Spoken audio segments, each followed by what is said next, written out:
Hi, welcome. It's my fourth TikTok live, and I'm super excited because tonight we have a guest again, and we are going to be working on what her force and tendency are. Hi, 99 soup balloons. Welcome.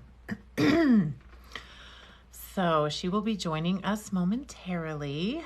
It is the amazing Summer Grest. If you don't already follow her, I think if you just type in her name, Summer Grest, you can get to her channel. She's really great. So, waiting for her. Hoping everybody's week is going, getting started, managing all the things, getting to have a little relax and downtime, time to tune in to your inner wisdom maybe. All right, there she is. Okay, so excited. So excited. The Summer Channel, that's what it's called, the Summer Channel. Hi, Summer. Hi. Okay, I have to figure out how to show my video now. Oh my gosh. Why is this so difficult? It's just, Maybe can I close and you add me one more time and I'll see if there's an option for video too. Okay. 100%. Take two. We're getting it figured out. This is the part of my life where I sing a song. Impromptu.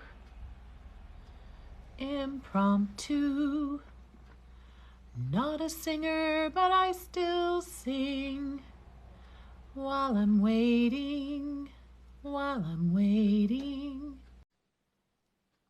She's connecting. 3, 2, 1. This is a whole new. Hi, can you see my face? I can see you and your gorgeous curls. Oh my gosh. Thank you. On your channel, your face is always so close. I rarely get to see all the curls. It's like a Medusa. I feel a little bit like Medusa. Well, she's pretty powerful, so I'll take that. Too. I do too. Yeah. I'm okay with that. Medusa. In fact, it's so interesting because that was one of the names when I got bullied for several years on the bus. They called me Doberman Pinscher and Medusa. But I had studied mythology and I knew Medusa. She wasn't ugly, but she would turn men to stone. But it was the snakes. But that's cool. I was really traumatized. So Doberman Pinschers and Medusa were like the bad names the bullies called me. And then that happened for like 3 or 4 years. And then we got into high school, and these boys that used to bully me on the bus, it turns out they were in love with me. And that's how you show your love when you're in middle school. In this toxic culture. Well, in general. I was like, no, you can get the hell away from me, because that's some of my worst moments in my middle school years, was riding the bus and getting called ugly. And anyway. Oh yeah. Let's talk about being accosted in middle school. How about that? By boys calling us ugly because they were flirting with us. Pinching butts, grabbing nips. It's not nice. No one told me that sexual assault was flirting. Well, they don't tell you till much later, after your first divorce. After your first divorce, you get a little handbook that says, "Yeah, we should have told you before you ever married this one." Sorry, we forgot to mention, because we were all also too busy getting married to lightly rapey people. Lightly rapey people. Oh, geez. Just lightly. I mean, it's a spectrum, right? There's a spectrum for sure. Not just black or white here, ladies. Sometimes I used to say that I grew up so indoctrinated in the South to capitulate to men's requests that I'm not sure I ever consented to sex. I was always just like, is that what you're saying you want? Okay, guess so. Let's do it, And I'm such a, easygoing gal. I'm like, anything to get along. Well, it's fine. This seems like a good way to pass the time. Sorry. We're not busy anyway. We weren't doing whatever. anything else. It's fine. I sent you a copy of my book, Summer, and you will get to hear my sex story, my early sexuality and how that all developed. And I'm sure that there will be some cringeworthy moments and maybe some stuff that you can relate to. Probably 100% of it, I'm sure. But I was a good girl. I wasn't going to hell. So I was going to wait till I do hath been said. Did you really try that? I did it. You did it? I waited. I mean, I didn't have intercourse until I was married. Other things, sure, but I did not have vaginal intercourse. So I was a virgin. Well, then that's totally fine. Because all the other kinds are not straight to heaven. And the other ones don't count. Everyone knows that. That's right. But then I had to be a good wife, and he wasn't that great. And it was pretty boring, and it was a long 11 years. It was a long. All I have to say is, girl, I feel ya. Yeah, so glad that he was actually a sex addict, and he ran off with this other woman, and then that woman's husband was like, "Hey, what do you think?" And I'm like, "Oh, that's right, you told me this. That's amazing." So now we, 18 years in, are just as happy as we can be. And guess what? That's amazing. Everything about this one is better. Yay! 100%, including the fact that I decide when, where, how. Everything's consent. That's why my religion, if anyone's interested, my religion is called consensualism. And I'm the only one in it. And I'm taking an option because I might. Okay. I'm visiting. Like they say, I'm visiting this week.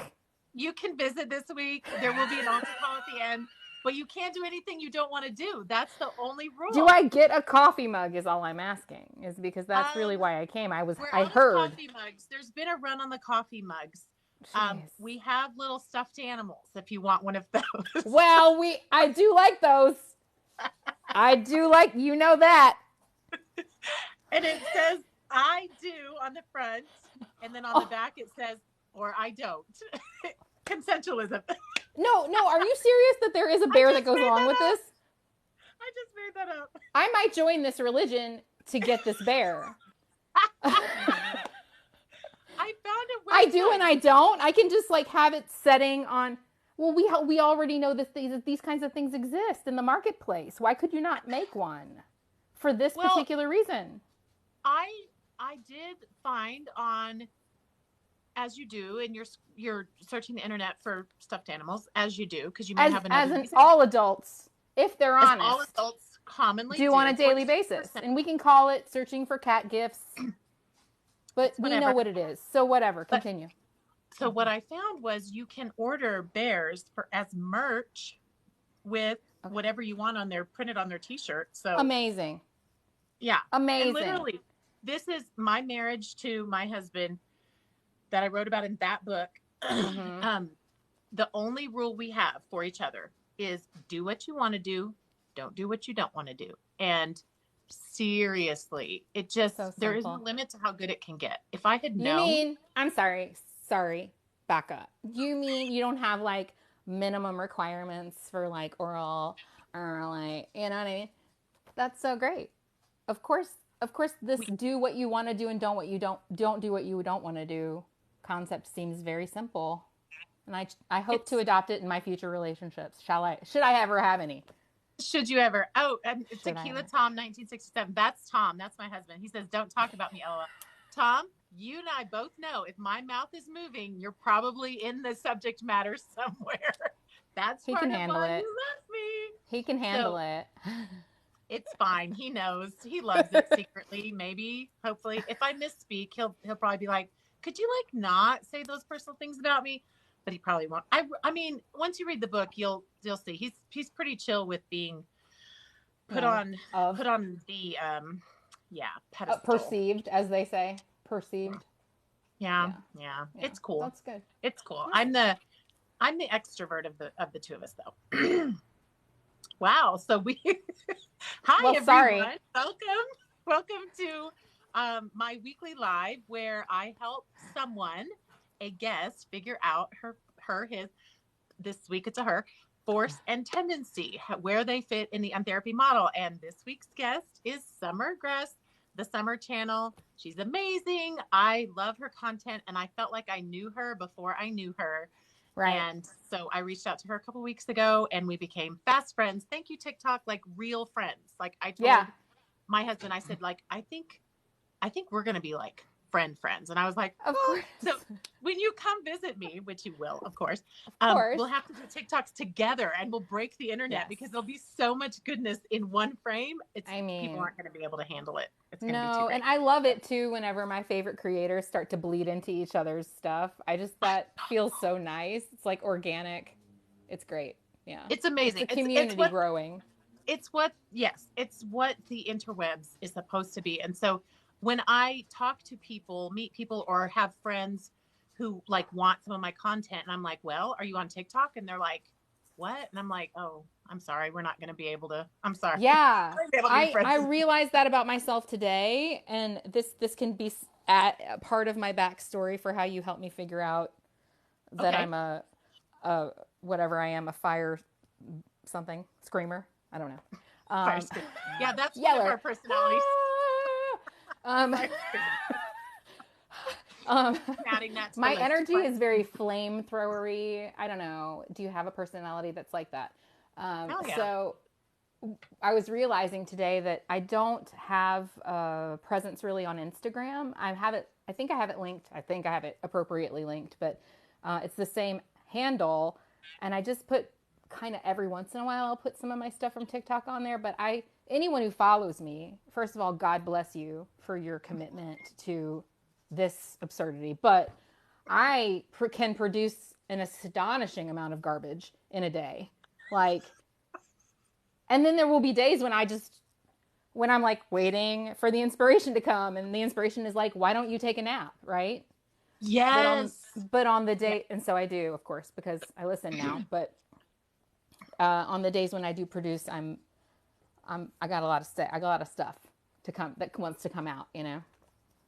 And well, one thing I do love about your videos, and it's been very inspiring to me, because you were one of the first people when I got on TikTok, when I got over it's just for little kids that are dancing, and you were one of the first people, and you were just talking and just saying things, but you were always like into it. You were always there. You were always excited. I could tell you weren't just following some marketing plan. Oh, I've got to do my one for this. So I loved that, because I was like, I don't even write any of this stuff down. Everything is extemporaneous. What happens is I feel it coming. You know what it's like. You're like, oh no, I have a creative baby coming out. And then I'm like, get to the TikTok. And so then I like run, because my phone is like 6 inches away from me, right? So I'm like, film. And then it comes out, and then I'm like, oh. You do the tarots, and you're like, it's time for so great. It's you. So this is going to be cool, finding you in the therapy personality model, because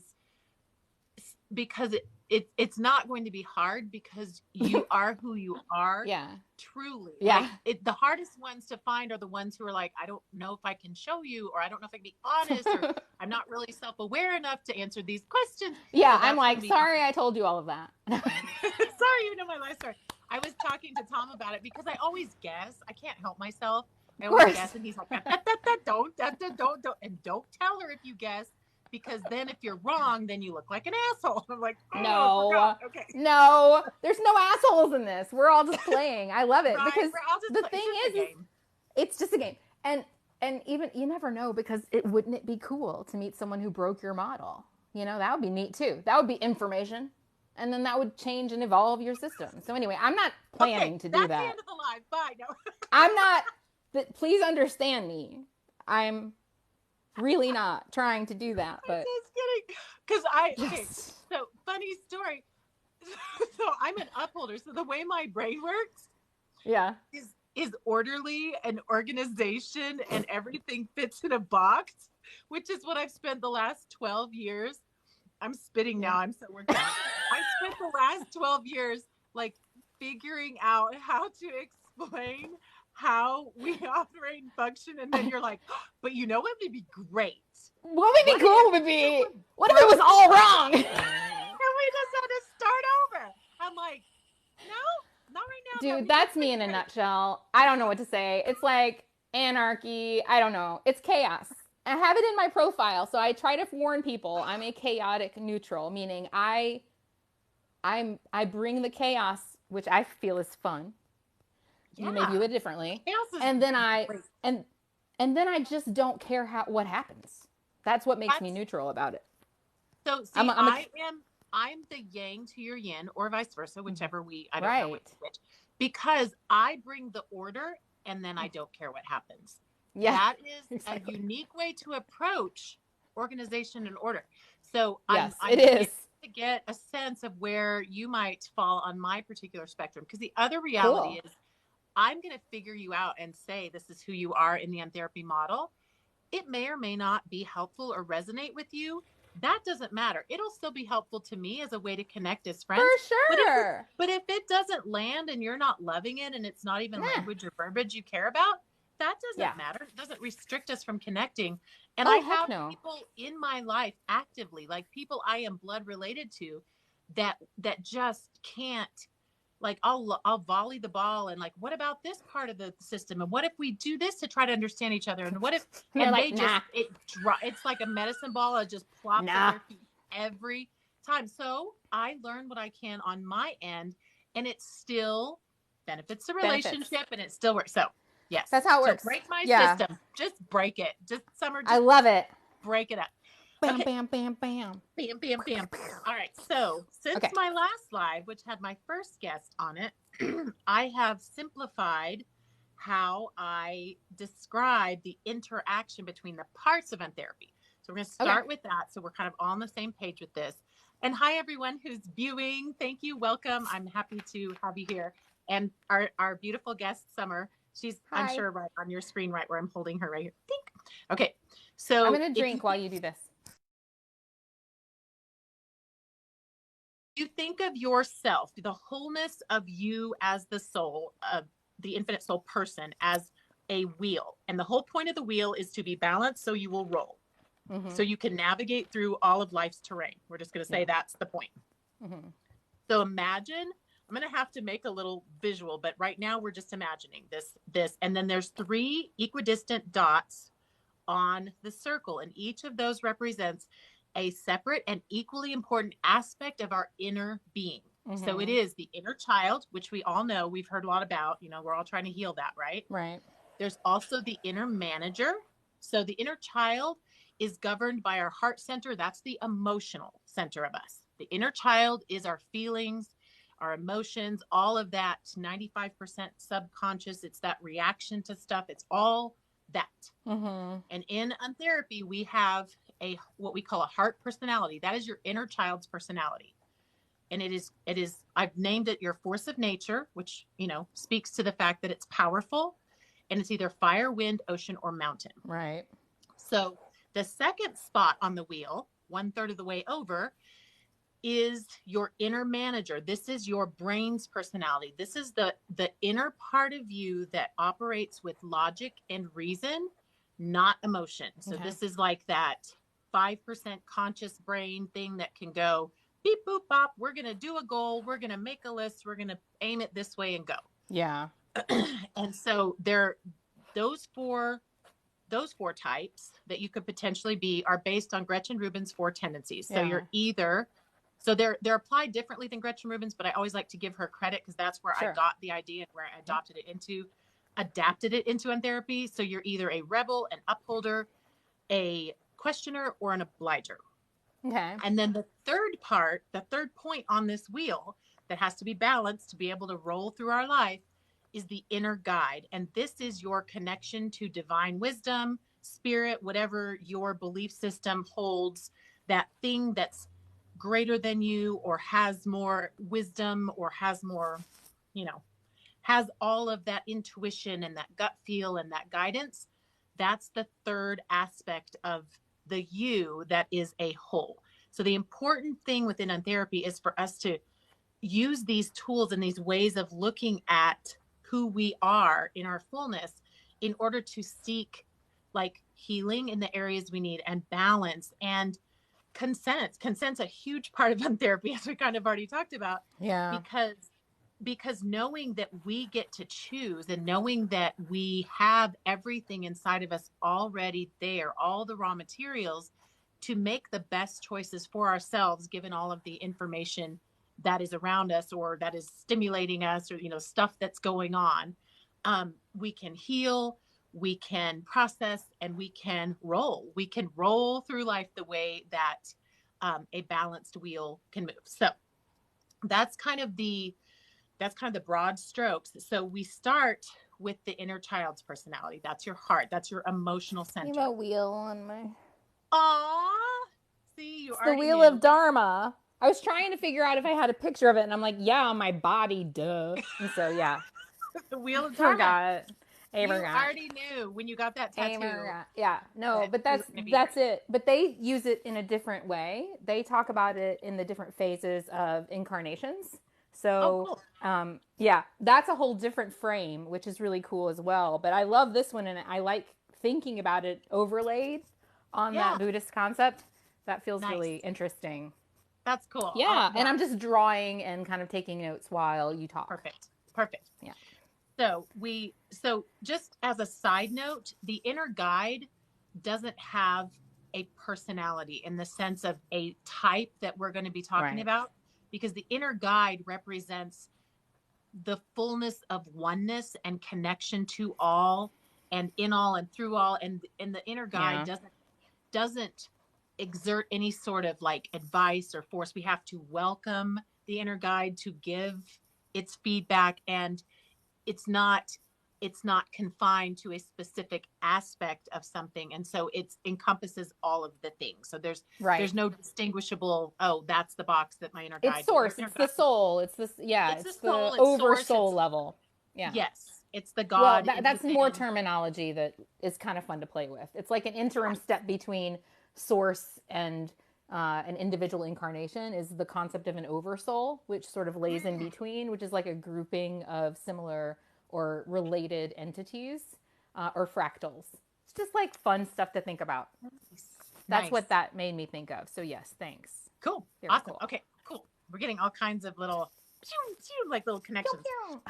All right, so we're going to start with the inner child's personality. So that's your force of nature. You're either wind, fire, ocean, or mountain. And the way this has to be self-assessed, because all of the tests that I tried to create, every time I did, I realized we are such a mixed bag, and we've got trauma and we've got lack of self-awareness and blind spots. And whether you're taking a test when you're like at work and your employer gave it to you, or you're with friends and you're drinking, or whether you're like at marriage counseling and trying to piece this broken piece. I mean, you're going to answer things so differently. The reality of what I'm trying to do is make it so simple and intuitive that when you see yourself, you're like, that's me. You're like in a lineup and looking at the different faces, and you see your own. You're like, that one's me. That one. That's cool. That's really what we're trying to do, where it's like, yay, I'm so excited. I found me. And I didn't even subscribe. Okay. So when you're figuring this out, I just like to kind of encourage you to sort of drop down into your feeling center, into your body, into your heart center, and think about how it feels when you feel your best, when you feel at home in your body, when your energy is aligned with who you truly feel yourself to be, when everything is going the way that brings you the most joy, presence of moment, pleasure, whatever. So if you're a wind, do what? No, I'm just going to tangent again. Keep going. Okay. If you're a wind, that energy is light, movable, untethered, up, always going, always changeable. Okay. If you are a fire, that energy is tethered to the ground by fuel. So the energy is up, it's leaping flames, so to speak, but it's tethered to the ground by fuel. So The fire energy is consuming.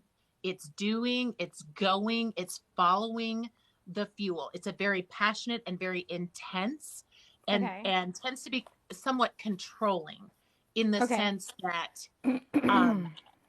the fire burns with passion for things, and those who are aligned with that same passion are going to be encouraged and included, and those who aren't are going to get singed and be discouraged and want to run away and save themselves. So the fire emotional type tends to have less I think if my exes could pick, they don't get to pick, girl. This is they you would and me. say I They was a don't fire. have a say. But, well, we got to also separate this from trauma responses and feeling controlled. That's hard. Who are we real? I'm going to help you. That's what we're doing here. I know it's hard. Deep breath. I forgot. Inner child. She's happy. She's calm. She's coming back. She's coming back. Okay. Third one is ocean. Okay. If you have the ocean energy, surface and below, this is also intense like fire, but in a really deep and weighty and like condensed sort of way. Not that. Okay. We'll just move on to mountain. The mountain energy is very contained, very quiet, very not that. I was trying to see the fewest words. It's like, guess that song in how many notes? I was like, I'm gonna say a few, and she's gonna like mix me real quick. Okay. Yeah. So what we're gonna do? This is cool because you've decided either wind or fire. And we're going to switch up to your inner manager's personality so that we can find the combination, because name that too. And that's what it is. Oh, and Serpent of Duality 614 says fire must consume to survive. That's true. Fires focus on consumption at all costs. Blinders up to all up. Very good. I feel like a wind. Because I feel like I don't really give a fuck at all about anything. So I'm not really trying to get into anything. I'm just sort of like, what's happening? And if something's popping off, I'm like, cool. If it's not, I'm like, I'll go do laundry. Okay, so this is going to be that's wind, because fires. Okay. I say that one of the really telltale signs of a fire is they tend to lead with their resume. So you and I got on. Oh yeah, no, I don't give a fuck. Last Monday, and I still don't know anything that you've accomplished. Like, you haven't told me. No, that's and I've done a lot of shit, but it doesn't even matter. I did not. Oh, We're having a party. It's a party. It's an untherapy party. Come and figure the fuck out what you are, party. What you are. Who the fuck are you, party? So sorry. If you were a fire, you'd be super offended right now. I'm so grateful. And to all the fires. Oh, yeah, I'm not a fire. Fires. Yeah. Garrett's yeah, thanks. I'm definitely wind. Garrett's like, oh, she's definitely a wind. Tom's like, oh, she's a wind. Yeah. Yeah, you're definitely wind. I'm like Zooey Deschanel's older divorced sister. Do you know what I mean? It feels like that. Yeah, you know what I mean? Yes. Yeah, that's my vibe. Anyway. That is totally your vibe, which I love. So now let's find out what your inner manager is. I already have an idea. I think I might be right. I'm curious. Song? Oh, Let the Wind Blow? Yes, that is a song. Okay. So if your inner child's personality is windy, then what it means is if you are going to be the healthy wheel that can roll, you have got to put time and energy and space into creating an atmosphere for your inner child to thrive, which will always look like light, untethered, changeable, freestyle, playful, anything that creates that movement, because it's not air, it's wind. It has to be moving air. If we get stagnant, if we get down, if we get bogged down or tethered to the ground, we're toast. Our inner child is, it's the saddest. Well, in my opinion, because I'm also a wind, it's the saddest thing ever to see a wind who has been grounded. I kind of think of us like the birds of the world. And if, birds, when they get full of shit, they have to poop it out right at that second. They can't worry if they're over the top of someone's head. It's coming out, because otherwise they'll be too heavy and they'll fall to the ground. We got to drop that shit when it's, I mean, we got to let it go. That's why I haven't been able to fly for so long, because I forgot to just dump my shit on people. We can't be worried about And I was it carrying other people's. I was like, what? Hey, what are you doing with that shit? Can I carry Can I it? take it Oh, yeah, for I'm a you? bird and I can't even actually carry my own shit and fly, but let me carry your shit and my shit just Right. forever. Let me just keep doing that. That's called trauma. That's called your inner child misunderstood the assignment because probably Tatiana's singing says, I think I might be a win from this description. Stick around, Tatiana. I'd love to see if you can confirm that as you listen Find a little out bit who more. you are. Find out who you are. So here's the other cool thing. Don't be sorry. So the other cool thing, another win. I know. I'm like a magnet. I like find them. Or I'm a seeker of wins. It's not like we come to each other. No, we do. We're resonating magnetized on the same frequency. That's what it is. So, yeah. So what's really interesting as we think about this inner manager, which controls our logic and reason thinking brain, and we think about our inner child. So we come out of the womb ready to be the inner child, right? I know, Julie. I know. I think so too. I know, right? Okay. Like, how could I not be? Anyway. I know. It's 100%. Okay. But we're still going to go through that so everybody can understand how we get there. So, who wants to take bets? Anyway. Your inner child came out being windy and ready to be windy because all the inner child needs is the now moment, and they'll make it fun. And what they do need though, beyond that, is they need an external manager for a few years to like make it safe for them to be able to be windy. Because if we're just operating on pure emotion, especially as a child, before our inner manager's brain is physically developed, which happens like mid-20s, if we have to manage ourselves, if that inner manager has to come online too quickly, that's childhood trauma.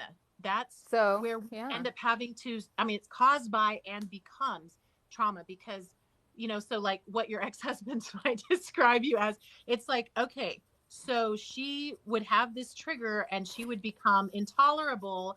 And then she was whatever the worst thing is in on therapy, that was who she was. But it wasn't. There's no bad label. It's just, who are you? Who are you? I was, you know what I was? I will, if my exes are stalking me, I want to tell you, I know I was a pain in the ass. I was a pain in your ass. I was a pain in your ass. I was a pain in your ass. I was a pain in your ass. I was only trying to help you in a really ineffective way. Sorry. I was traumatized. I did not know what I was doing. I was traumatized. But I was so annoying. And thank you for putting up with me for as long as you did. Mwah. See? Gratitude. Only gratitude. Tom says, I think Summer likes rules. Please respond. Tom is a fight starter. He's a fight starter. He's sassy and he's negging me. He's negging. And I don't like it or consent. I do not. Don't harsh her buzz. She's trying to have fun here. I'm figuring out who I am in therapy. Figuring out who I am. I do not write music. Is the same summer. Really? Because he is one. There you go. See? Okay, that's what's happening. My dog is even weighing in. Okay, so... Oh, okay. So your inner manager. So we have a natural way. So we have a natural way that I think I also saw. I saw Posh Nani. Hi, Posh Nani. This is my friend. Okay. So your inner manager, probably all of us, because we had imperfect external managers. Sure. They put too much on us, or not enough, or they helped. They helped screw up the poor little inner child. Yeah. And by the time we got there, we were kind of messed up. So the inner manager, in its purest form, is perfect, and also had a bit of wonky training in the process. That just happens. So because the inner manager is the one that comes up with an idea and a plan and makes it happen cerebrally. Yep. And of course, our brain isn't fully online. The prefrontal cortex fully developed and all that till mid-20s. So all that stuff that happened before then, it kind of, these fragments of, our the choices I made Before my house. brain was developed. The Right? debt. They were The little marriages. No, I'm just kidding. the marriages. No, I'm just kidding. People we did things The with. multiple marriages. The marriage. That's not true, exactly. Marriage. I had one, but I stuck with it for a very long time. Well, you got to have one long one, you know? Do you? Oh, I'm in my second one that's much longer. We're already 7 years past the first one. I haven't gotten there yet. So I'm just talking about, in hindsight. There's usually one long one, one short one, in my experience. But that's just not for everyone, I guess. Yeah. No. Some people do lots and lots of short ones. I just painted a house I do interior house painting to pay the bills for the moment. Yeah. And this woman is in her 80s and she had 6 husbands. I thought about it. Never kept one for very long. Her longest was like 7 years, and that was the last one, and then he died. That's a long time. All of them are dead except her third husband, who now lives with her. Well, and that's what will happen. They will come back. Yeah, they come back around. Yeah, I was just wondering if any of them were still around, if they would also live with her. That could be interesting. That's definitely true, probably. Yeah. Probably. Definitely, probably. I like to call it consensus. Call it something that could be true. And so almost everything falls under that category. Which is why I have so much fun, because I'm like, could be. Could be true. Could be true. Okay.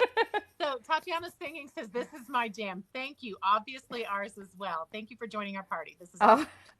So we're going on to our inner manager's personality. We're going to get there because guess what? My inner manager is a freaking upholder. So guess what that means? I stay on task. I focus. And you should stop inviting wins. It's hard to distract. My inner child is Wendy. It's okay. So yeah, but you're just trying to let this be my answer to the questions. Anyone have a guess? Everyone's already guessed it. It's not even hard. Okay. Well, at least tell us what the options are in case. I will. But also, okay, so I'm going to jump to upholder because the first one is what you are. And so I'll start saying it and you'll be like, yes. And then the other 3 are going to be like, Yeah. Okay, so upholder thinks in boxes. So I think of myself as having like these concrete blocks, but they're open. What are those things called? Tom, the things we put on the trailer for cinder blocks. Cinder blocks. Okay. You know what they are? And so the air just blows through them. So they're a structure, but they're not restricted to my inner child. They can just go in and out and climb around and stuff. It's like, it's fine. So I love rules. I love structure. I love deadlines, but only on my terms and only with what's important to me. The rest of them can go fuck themselves. Yeah. That. Exactly. Can we say that here? Apparently. Okay. I have been. So. She's like, we haven't been banned yet. I don't know how that. You can curse. It's just you can't show nipples. Oh, man. That was supposed to be the second half of our show. I'm so sorry, too, for everyone who only showed up for that. But that is what we were told before we logged on. Is that last 15 minutes of this just started today, actually. This is how bad our luck is. The timing is real bad because we were able to show nipples like 15 minutes before this original live, and then they just canceled it. So I'm sorry, everybody. You broke in therapy. I know. I don't. See, this is what I was trying to convey to you at the beginning. And you just didn't want to hear me. I'm so sad right now. See, Tom, I'm so sorry, Tom. This is why, we do. We have to we have to let it go. Let it go. We have to be windy. We have to untether from these rules. Okay. Yeah. Okay. We can do this. We can do this. We can find a way around it and still have fun. Okay.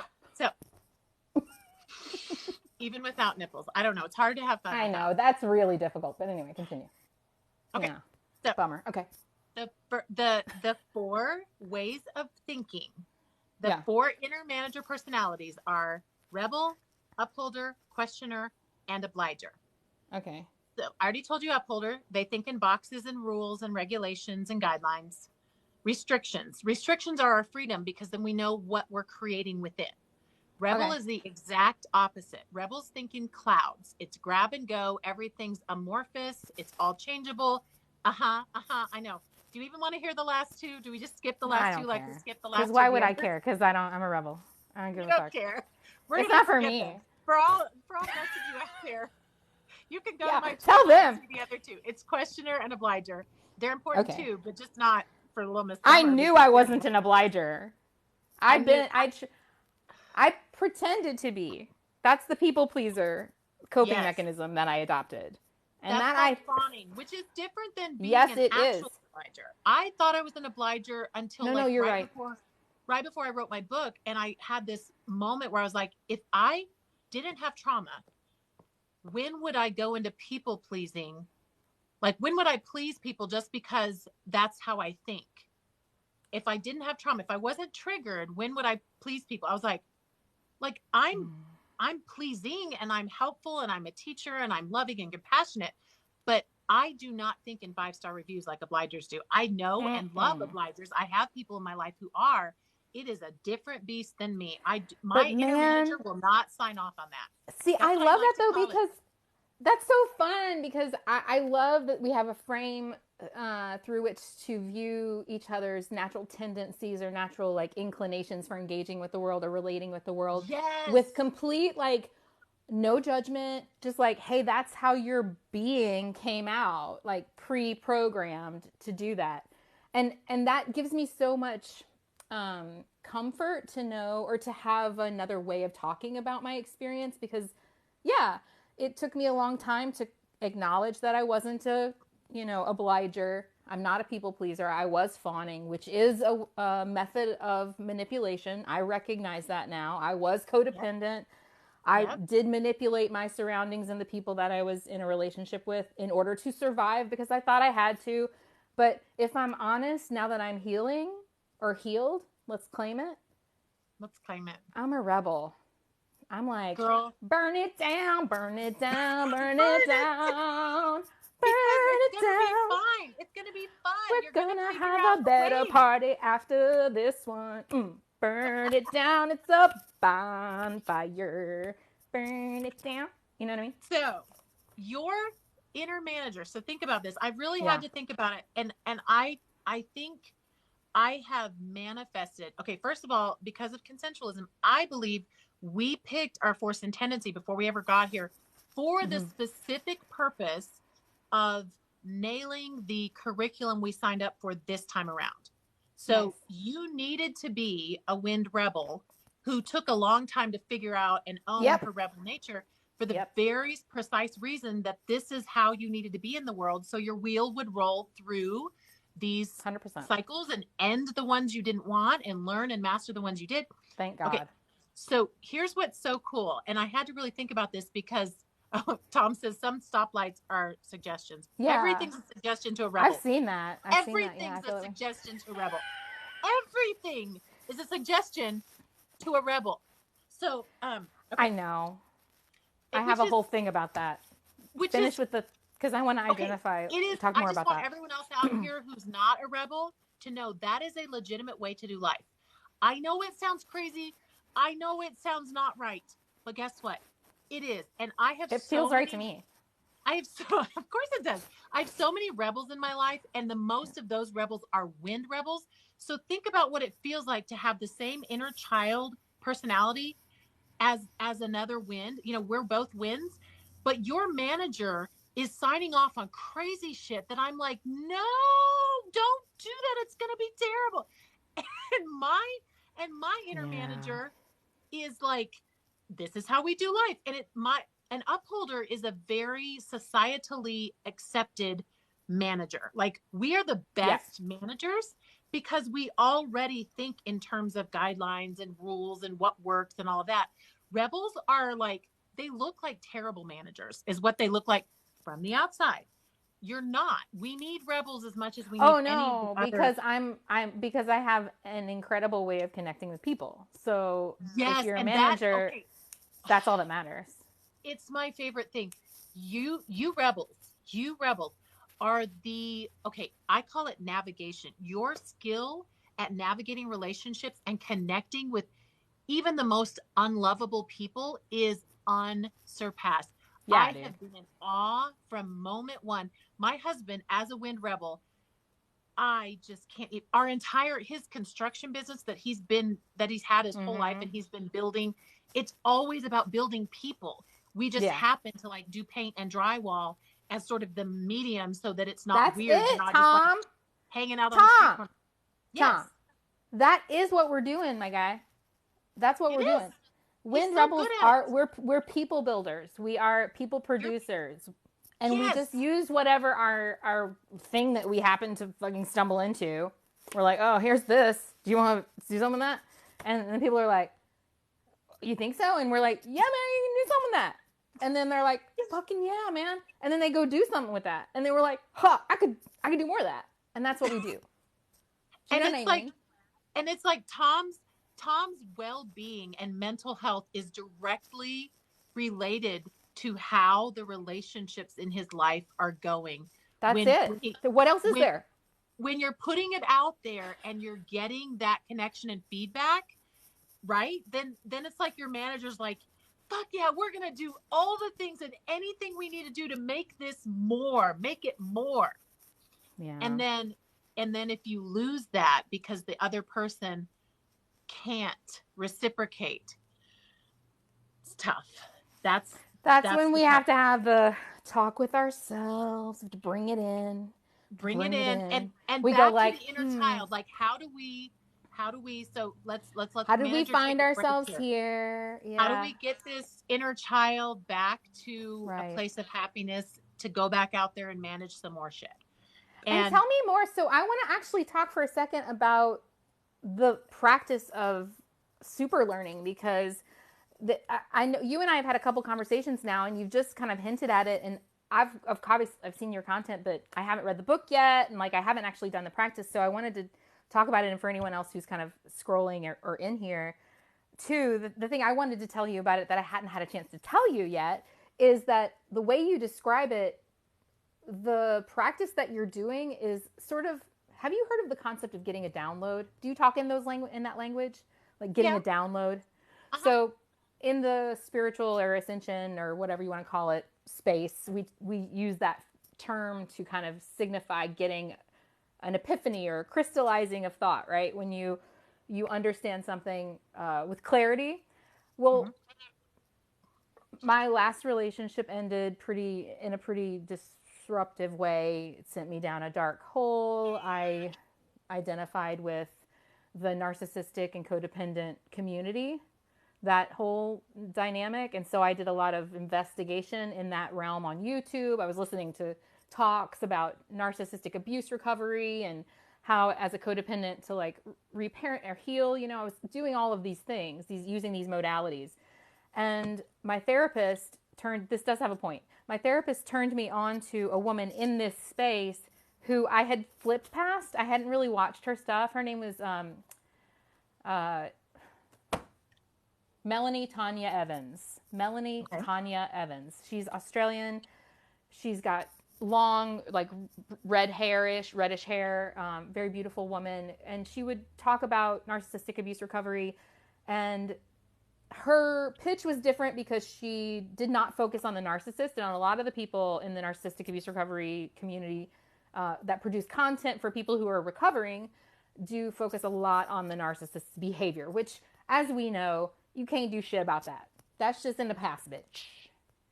Put it in the past. Put it in the past, because all you can do is deal with the now. And that is where your pain is anyway. So that's where you got to fucking pay attention. Anyway, so my point is that you like my little songs. They're very bad.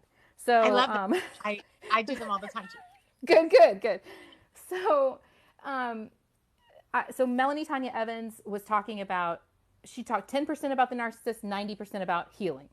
And I was like, this feels weird to me, but it also feels healthy. So I kept gravitating toward her, and I signed up for her course.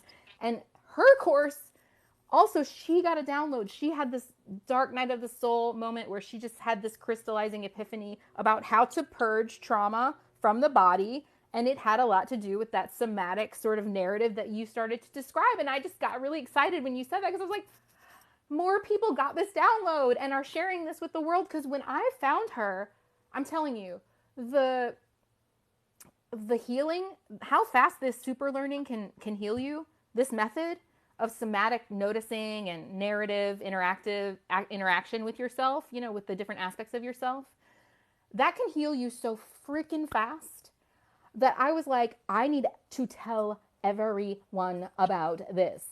But then I was like the only one in my circle who really identified with even the term narcissist codependent. And I didn't want to like spread my garbage everywhere. It wasn't like that. I was just like, this woman is amazing. She's taught this amazing thing. So now I know that outside of that, you are doing that work. And I'm sure other people are doing that work too. But thank goodness.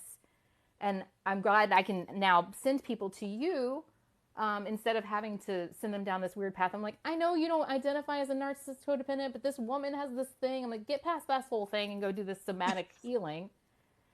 Now they can just come to you. So I took, I don't know how long to tell that story, but that was really meaningful for me. And I'm sure, I mean, there's probably people listening to this or watching this right now that, or we'll watch it later when it's on YouTube, that are going to need that particular connection. Melanie Tanya Evans, Tonia Evans.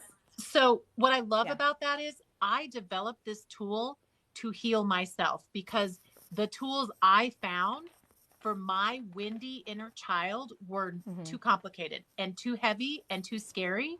And so they required, Tatia's singing says, I'm nodding my head a lot. Yay!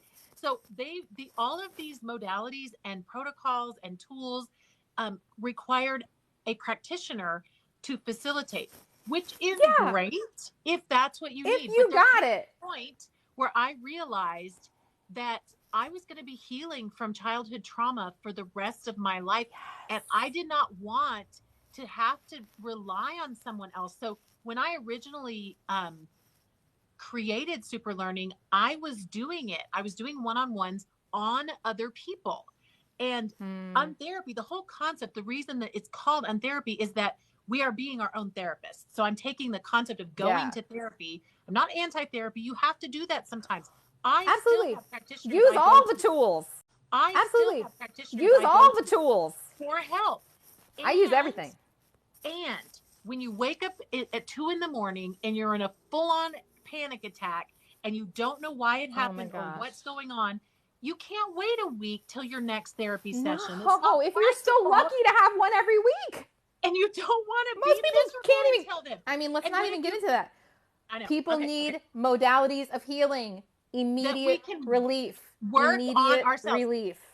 And the deeper I've gone, the more simplified I've made it, especially thanks to the Wind Rebels in my life, who will not do something that's complicated. So I'm constantly asking myself, will this work for a Wind Rebel? Because if it won't, then go back to the drawing board and simplify, because there is no point creating something that's just going to bog us down more.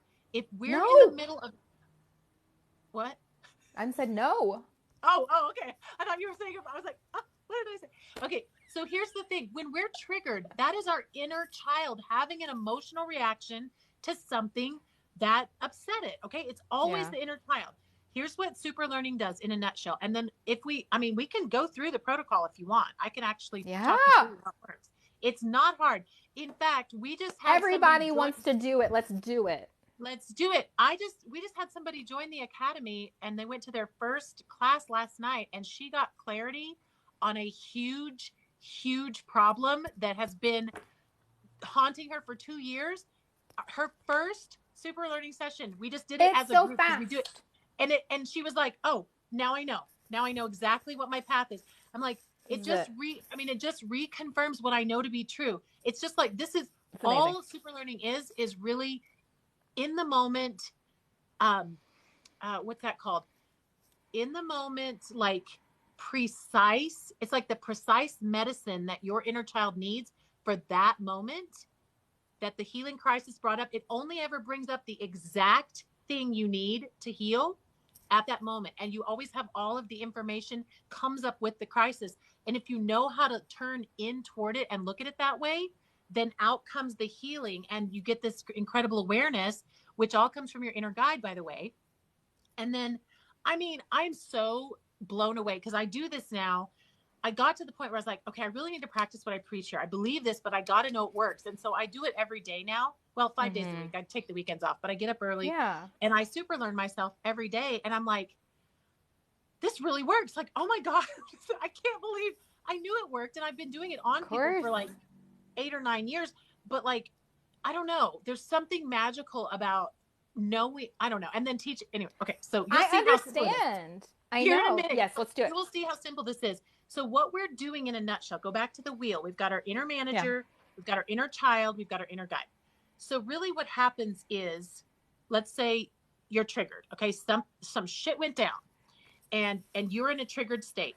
Your inner manager says, ding, ding, ding. I remember there was a thing that I could do to help me. Your inner manager recognizes a trigger is happening and remembers that it knows what to do. Okay. Okay. And as an upholder, I do it proactively too. I mean, I obviously do it reactively, but proactively, my inner manager's like, hey, this works so well. Let's just get up every morning and journal about all the shit that went wrong yesterday and super learn that so that we can just keep getting better and better. But rebels probably wouldn't do that. Your inner manager won't sign off on let's do this every day about anything, even if it's great. Because that's just not how your manager works. And let's work with the manager you have, because that's the perfect manager for you. So the inner manager says, ding, ding, ding. I recognize my inner child is triggered. I recognize the trigger, because the trigger is always on an emotional level. So this is always the inner child triggering. The manager's response is, the manager's job, is to recognize that the inner child needs some help. Okay. So then they get that being, which is you as a whole, somewhere relatively unbothered. You could run to the restroom. You could, if you're good enough at it, you can just do it right in your head. It takes a little practice, obviously, to get comfortable with how it works. This is a skill. Yeah, it is a skill. It's like a muscle. This is a skill. And this is a trauma recovery and emotional healing and somatic regulation skill. That's all that this is. This is, everybody needs to learn this. That's how I feel. Come on for the ride. So then what we're doing is we are sitting the inner child down and we're saying, okay, honey, I need you to listen to your inner guide. And for me, my inner guide, I visualize as like this ancient shaman grandmother type person. Oh, yeah. I don't know. My inner manager is this like 45-year-old career guy, very nice hair. I don't know. Yeah. He's very good at managing, and he's good at getting my inner child where she needs to be when she's suffering. And he's good at inviting the inner guide, who always only responds based on invitation, very non-controlling. There's not an ounce of control in your inner guide in anyone's, because that's not how that divine wisdom works. It's always got to be invited. So super learning is the inner child sits down, calms down, and spills their guts to the inner guide, and they have a conversation. Yep. And they talk back and forth.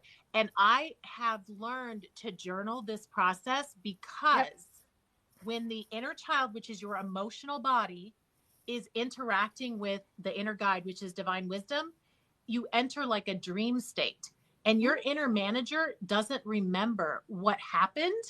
Right. So the healing is going to happen whether or not you write it down. But I love to write these little tidbits down as I'm doing. And we'll go through the protocol here in a second, if you've got time. I have. Do you have a few more minutes? Okay. I do.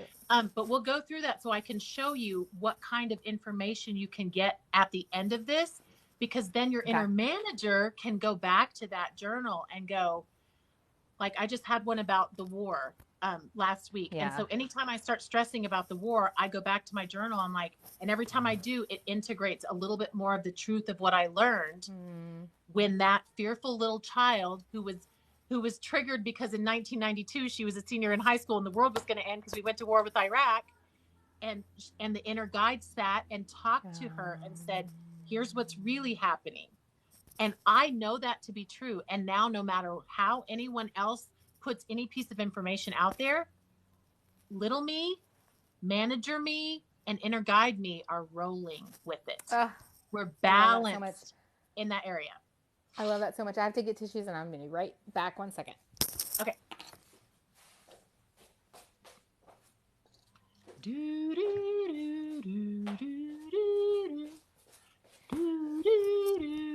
That way. Well, I don't want to be without some napkins in case I start to cry. It does happen sometimes. Sometimes when you go through this Very But difficult to process. I don't know what accent we're going for. It's probably not appropriate, whatever one we're trying. You know what I mean? I don't know. Sorry if ladies. we were inappropriate. Were we? Hey, but I will tell you, the kind of crying that happens during a super learning it's pure child tears. You know the crying you do when you're frustrated and you're just like in a state and you're in drama and you can't ever finish crying and your eyes puff up like balloons. That's not the kind of crying that happens during super learning. Super learning crying is like cleansing tears. I know. Do you know that like your tears, the pH and the chemical makeup of tears is different based on the energy that produces them? So if it's tears of like abject frustration, it's like if your inner manager is the one crying, like abject frustration. It's like if your inner manager is the one crying, it doesn't get you anywhere. If the inner child is crying based on release that happened because the inner guide helped them look at something hard, I can literally have like a big ball fest and then get up and just go fix my makeup and go to work and like because I feel energized, not defeated. I feel energized. So that's the kind of crying you can expect during super learning. Has anyone done any research on this? Because I feel like there's a missing we're missing a point here about how the body is really just meant to purge these chemicals that we associate with emotional experiences and narrative ideas in our body. I think that's the message that's the biggest download that I got lately was that, and that this feels like the message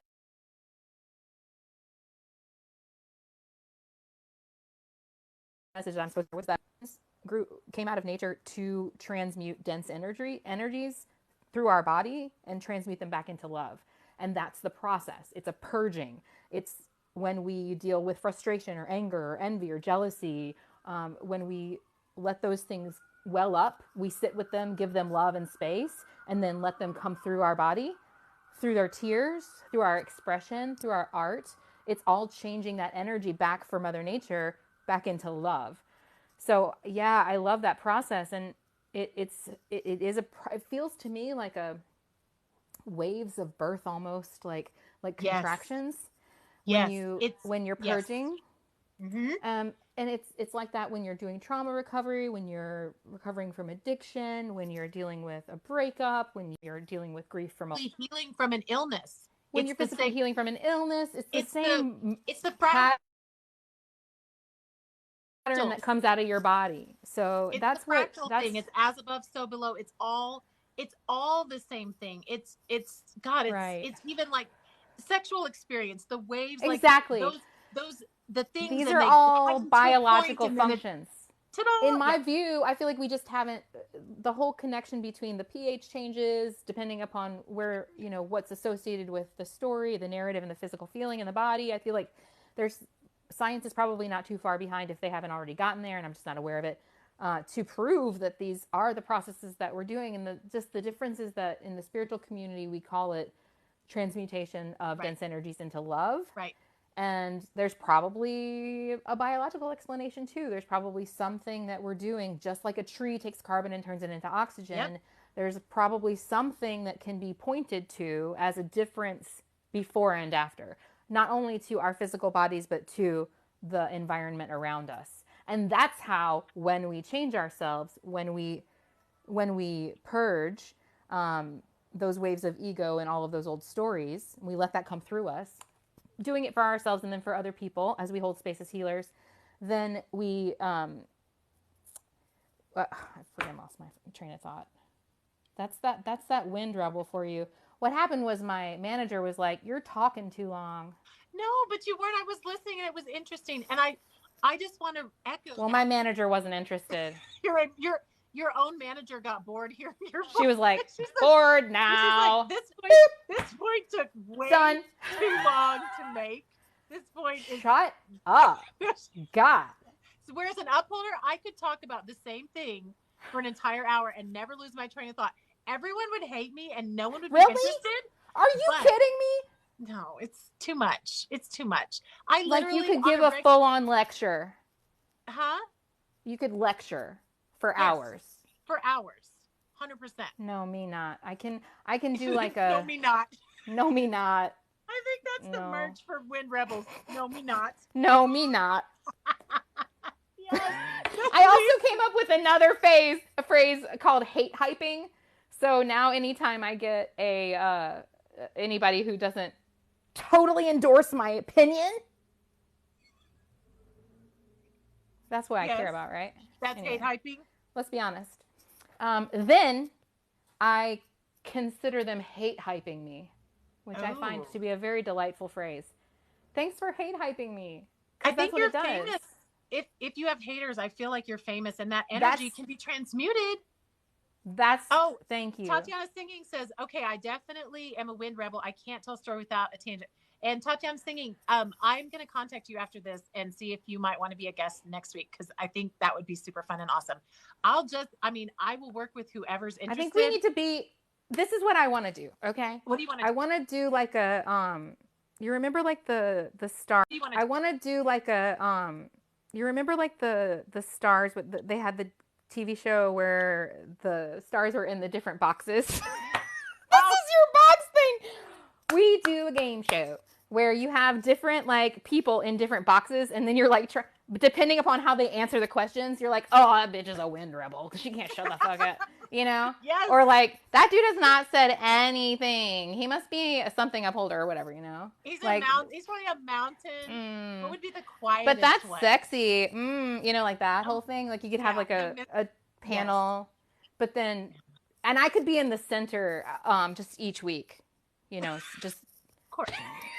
We'll put you right in the middle. We'll be like, stars all around. Of course, there's the summer channel in the center. I'll be like, hi, everybody. With the little neon lights blinking and arrows and like jazz hands. Yes, all of it. I love it all. I've been making notes. I still like No, Me Not. Okay. No, me not. No, me not. Oh, so we were going to do a super learn real quick. And what I was going to say that is, I do think this is where science and spirituality, I believe, as we are all like as a collective consciousness awakening to the reality of our dimension, I think that science and spirituality are talking about and proving and acting in the same ways. It's just, it is biological. Like if you did research before I super learn, and then you take my vitals and you look at the pH of my eye water, and then after, like you could prove exactly what's happening on a scientific level. But it's also you can go, and I've done this the past 12 years that I've been studying this. I go into these really sciencey, heady, complicated neuro whatever books, and then I'll go into something that's real esoteric and just like very out there. But I've done both, and I think my manager loves the data and the research, and my inner child is like, let's just go on an adventure, and it's just it's just good for both. Fun. So I love that. All right. Okay, so super learn. Give you, how am I going to do this? And to think about too, this really does help us understand how connected we all are. So in the academy, we every single week as a group, we will super learn together. And one of the things we sometimes do is one person will lead with whatever their current struggle is right this moment. And we will just all super learn that however we identified with it. So it's Let's like do that. and then we all come. Okay. Well, who's going to bring the struggle? You? Or do you want someone? Yeah. What do you want? What's something that's bothering you currently?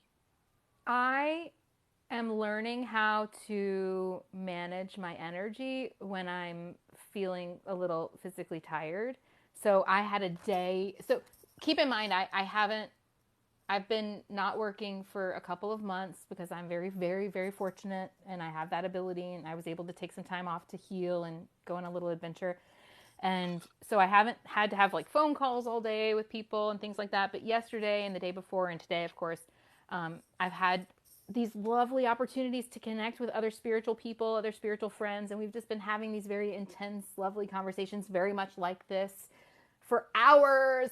And I had a beautiful one this morning. And then I got off the phone and I was like, hey.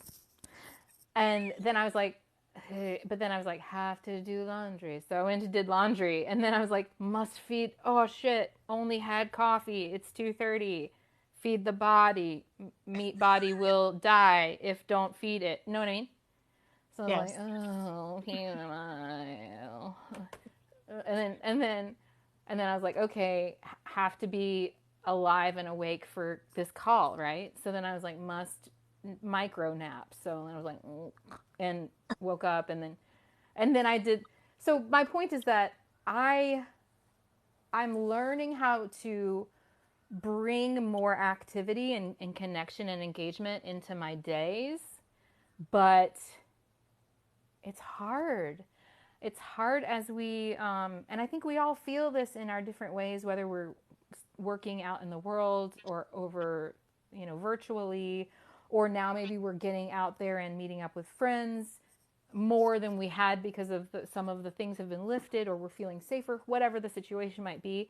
But now we're having to reckon with the fact that our bodies are more tired from less activity than they were before, Mm-hmm. because of all of the additional stressors that are going on, all of the things we're aware of in the world, and the consciousness that's trying to get us trapped in that fear narrative and that fear matrix. Mm-hmm. Even if we're not plugging in, the weight of that is pretty heavy, right? It So we have to very, yes, know yes. there's a cloud there, even if we're trying to be the light. So, how do I narrow this down? I'm feeling like I don't I don't know yet quite how to advocate for myself in the middle of my life when I'm engaging with lovely people that I want to give all my time to, because I always want to give all my time to people, in order to hold back enough healing and energy for myself. You're like, what So, is the well, problem? I don't know. okay. So here's what we do. So let's say, so this is the thing that you've sat down. Your rebel manager was like, all right, enough already, Summer. Sit down. We're gonna super learn this because this has been starting to affect you, and you can see that this balance is out of whack, and we need to Because see if we can get it back in, right? But it's all how do good you things, manage it? pretty much. But it's also like you're recognizing there could be, the wheel could start wobbling pretty hard, and you don't want that. You don't want it to And come then off I'll the rails. crash, and then it breaks, and then I gotta. Right. So you're seeing that We don't kind want of to do around the corner. That's another thing when rebels in general are really good at, as a manager, they're very good at foresight. They can see around the corner. They can kind of tell where things might be a little going a 1% off, and they're like, back we come. Yeah, So yeah, yeah. what I like to encourage, if you're going to pick something so big to super learn, Why you would I not? why would you not? All the I mean, clouds, she says. I say pick a cloud. She says all the clouds. All of the there's clouds I just can think all of of. them. That's what I sign off on. Only that. Okay. So what you want to do now with something big and very general is you want to Yeah. go to a very specific example, probably one from today or yesterday. So it's fresh, because the next step we take, we have to find that feeling inside our bodies. So we can't just be thinking of something Oh, I ethereal. got it. It can't just, you got it? Okay. All right. Okay, this is going to be fun for everyone, because what happens Oh, is fun. Fun. I have this precious dog who has been my companion since I got her at 8 weeks old. She's 16. Years old or We've weeks old? years old. She's been with Okay. me through she's seen it all. It's like one of those dogs where she's like, who's this one? And we just Right. keep rolling. Oh, But we got another one. Okay. she's like, oh, all right, cool. Um, she's very chill. But she's 16, so I don't know however many that is, like over 100 in human years. So if you were walking with a 100-year-old person, right, you probably wouldn't yank them if they were on a leash. Don't leash your elderly, okay? But Right. That's just with bad form. elderly dog, it's bad form. Sounds bad. With Yeah. elderly dogs, they, she can't hear. She's she's got cataracts. It's kind of blurry in there. So obviously leash, right? But so I walk her, but it's like walking a turtle or a sloth. It was like if a turtle and a sloth had a baby, that would be how fast she walks, okay? Okay. So it has been this long journey for me to slow the hell down, because she is my charge, my love, that I get to take care of. But I have always been a wind rebel. I've always been a very fast moving energy. And especially when I'm in a triggered mode or I'm in a survival mode, I get hyper type A. That's my coping mechanism, is to just be like really, really dogged about like fitting into a rigid form. And so I get just very fast paced, and she's really taught me how to slow down.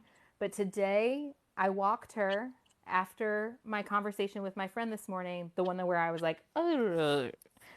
And I gave her a walk, and then about halfway through the walk, which I never tell her where to go. I kind of let her go because I figure I don't know how long she's got. It's like this could be the last one because she's 16. Right. So I'm like, let's just walk. However, except I didn't realize until I was on the walk with her that I had not had food, and I had been on the phone for 3+ straight hours, and that's not. I don't do that. Haven't had that kind of FaceTime with people. So that was a lot of energy that I forgot was giving, and I hadn't fed myself. So I didn't have food in my body. I'd only had coffee.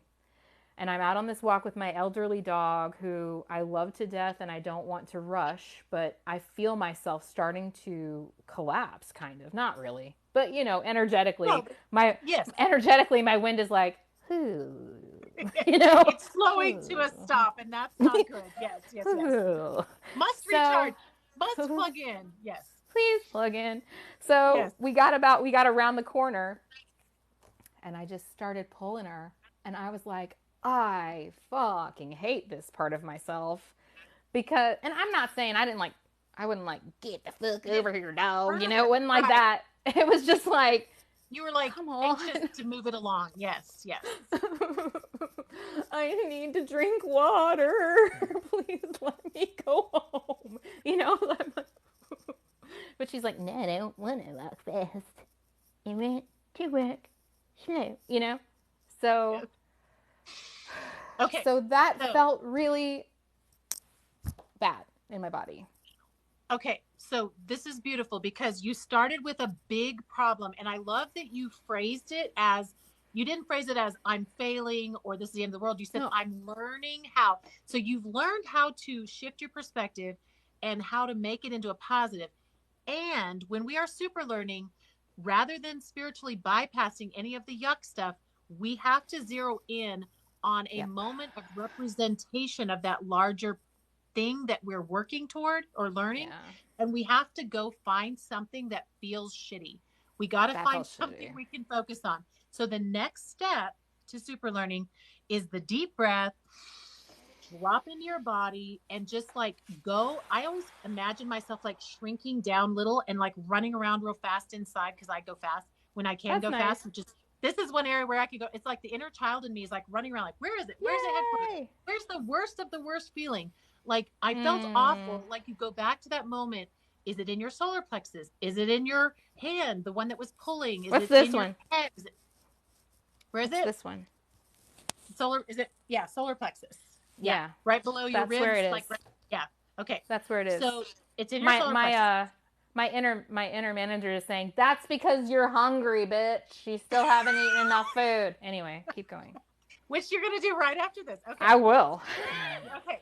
So you found the place. Now, the next, so that each of these steps gets easier as we go. So you've already done the third hardest step. Right. The first one was, I have the big problem. The second one was, here is a specific example of this problem that is attached to a triggering emotional event. Then it's finding where it is in your body, where it's headquartered.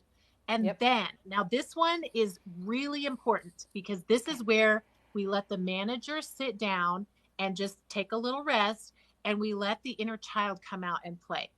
We go inside that place in your body and we say, what does this look like? What does it remind me of? What does it feel like? You're looking for an object. Like I usually start with color. Like what color would it be? And you just guess. Like your intuition's going to give you all of this. It doesn't matter. Do you it's see a narrative color? tool. Mm-hmm. Yes, exactly. Do you see? And sometimes it can be like you get a video or you get a memory or you get a phrase, but typically, especially when you're first learning, the easiest way to do it is to zero in and try to find a color. Then you try to find a texture and a size, and what you're looking for is to allow this feeling to become an object. Yep. Something you can recognize.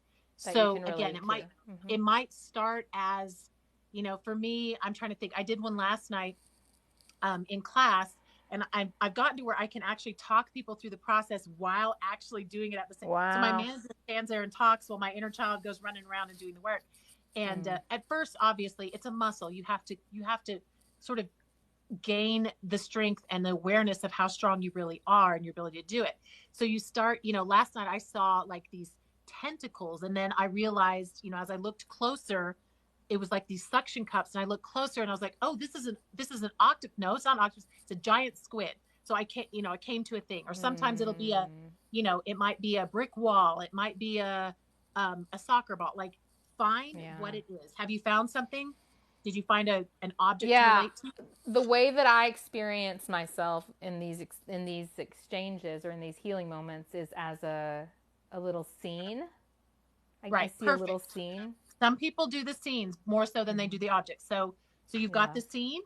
Do you want to talk about it or just leave it? You can leave it to yourself if you don't want to share. It was actually, so here's the lovely thing about practicing this for years. And I don't want to suggest to anyone watching this that you can't get immediate success, because you can, and that's why I kept doing this for so long. But now that I just did that, and I feel totally fine. Because your body already knows what's inevitable to happen. I did it. You talked me through it, and I'm like, okay, I know what it was. And that's how fast your healing can get. That's how fast your healing can get. And let me tell you, had I had that exchange with myself, if I had gone through that path and related to that feeling in my body as an object or as a sensation or a story or whatever, 2 years ago, I would have been on the couch all night and some into tomorrow about it. Okay. And that is exactly what I needed to do then. Yes. And that was perfect. Yes. And I'm grateful that I had the opportunity to do that, to give my body time to integrate the awareness of that sort of energetic scar, so to speak, in my energy. But yeah, that's why when you start to understand how to relate to your own energetic experience, you get really good and fast at, especially even when you get stuck, you get friends like you know, who help you go, oh yeah, don't just remember, did you go here? And then you go there and you go, oh, right. That's right. Something, and then, right. To get it unstuck. It's like a boop. And so it goes, boop. It does. And so, do you want to share the scene, or if not, I can talk about the experience for the rest of just so that everybody gets the full last half of the protocol. Yeah. Well, okay. So what happened was, I did what you discussed, you know, like I felt into my body. I felt where that feeling was whenever I thought about that cringy moment where I was pulling my poor precious little elderly dog because I was so tired and felt like I was going to faint or whatever. And I zeroed in on that. And as you were giving me the instruction to consider what shape or size or color or texture it was, I saw this little scene of my inner child with my inner guide. And she was twirling around and she just looked at my inner guide and said, I'm tired. Aww. And my inner guide was like, oh babe, I know. You're ready. You're gonna rest so much tonight. You did such good work today. Everyone, you know, I love you. Everyone loves you. You're so protected, you know. And then my little, you know, my inner child was like, okay. So you just, like you said, because you've been practicing this for so long, it just resolved, and you may not need, and that is like, that was a little dream state in a microcosm. Yep. So for those of you watching, if you've never done something like this is where you can go with it, and it becomes such an instant thing. Literally, Summer could have a similar experience tomorrow or next week and not have to wait 4 or 5 hours till she's on the phone with a friend to figure this out. She could just go right back to that little moment where she just tells her inner guide, I'm sad, or I'm tired. or what, and she gets that instant feedback. So I'm going to take over and explain the rest of it, because obviously when you've already got the muscle, you don't need all these little parts and pieces. The steps. I'm doing them. I'm just doing them fast, like we all will. It's the same, right? And so I'm going to take over from the part where you found it in your body, and I'm going to just talk about what I did last night. So when we were in class, so I found it was something about, I was afraid. I was like wanting to not be too much for people. That was the big overarching. And then the specific was, I had this new member in the academy. We haven't had a new member in a little while. And was I trying too hard to, connect with this person? So that was the feeling. It was also in my solar plexus. And then, like I said, I zeroed it. So I'm writing these things down. What's the big problem? What's the specific instance? That's the trigger. Where is it located? What is it? It turned out to be a giant squid. I had to keep asking questions. When you get stuck at the point of trying to find out what this thing is, or what the object or the vision is, you can tap.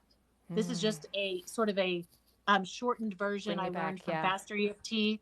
But it's also, you can do standard EFT, anything just to hit those meridian points. And you can, I call that like WD-40 or like lubrication. It just kind of gets the juices flowing. The other thing you can do is send gratitude to it. So, okay, so I can't tell what you are. I'm seeing some circles, and I'm seeing some motion, like sucking something into somewhere. What is happening? And thank you for showing me whatever this is. And all of a sudden it's a giant squid. And so the next question is, what are you trying to show me? What are you trying to show me? And I had this. So then what it was is you feel like you have to suck people into your vortex to get them to connect with you. And I was well, thank you. So I just kept thanking and sending and letting. And so what happens when you're doing this and just sending gratitude, asking questions, I could have asked, what does the squid represent? What did this sucking motion represent? I could have, this is inner child sitting with inner guide and having a dialogue. I could have asked a whole host. Because I was also leading other people in this practice, I kept it pretty simple so that I could keep everything straight. And it was that, I feel it was and usually what will happen is whatever I believe that isn't true is what comes out first. So it's like, I have to force people to like me so I can connect. I have to control them or draw them in with this, like this squid sucking I don't know how squids eat, but it was like sucking people into the inside. I think they have to fold their body around it because their stomach, their mouth is in their stomach. And they were using and it was using its suction cups. It was all about the suction cups were drawing their prey in, is what it felt like. Like to compel people. I keep tapping and I keep releasing and thanking. And all of a sudden, and it'll always shift. It always shifts because things come up because they're ready to come out. So you're never going to be working on something and it doesn't want to shift. It wants to shift. That's why it's there. If you're not going to be able to work on something that doesn't really bother you. That's the only time it wouldn't work, because you're not being honest with yourself about the real problem. That's right. So these little suction cups, I was zeroing in on them because they were just moving and sucking in its prey. And I'm like, that's not me. That doesn't feel right. That they turned into teacups, these beautiful like china with filigree gold on the edges. And I was having my inner child was having a super fancy high-class tea party in this beautiful bed and breakfast with my friends. And we were all there because we wanted to be, and we were loving it. So once you get that release, and now you went from, I'm a squid who is sucking in people and forcing that, into my vortex. All of a sudden I'm here sharing. So what do I know? I always like to end my super learnings with, what do I know now that I didn't know before? I'm doing this because this is me writing. That's the universal That's how journal. Everyone writes on their hands. Yes, that's how I write. I write with the two with hands. No pen. Lines invisibly. And so what do I know now? I know that this is what real connection feels like. We come together around beautiful things and we share beautiful moments. And then I always write a few mantras right after that because I'm fresh. The inner guide is sitting there just talking to that inner child. So I am worthy. I am one. We are all one. We are connected. I can go mantras for days. And they all kind of say the same thing, but then I have this beautiful vision. So I'll write down that vision a lot of times, even if it's just, friends with teacups or something. And then I know like that memory it's like a dream. And like I said, I'll forget that if I don't go back and review it. And the to tell you guys tonight is because I went over it afterwards to see if it made sense. Cause I was like, can I really lead a group Superlearning and also do this? And I can, sure enough. But it's because I practiced it for so long. So yeah. Cause oh God, it's 8:30. We've been doing this for an hour and a half. Good sorry. Okay.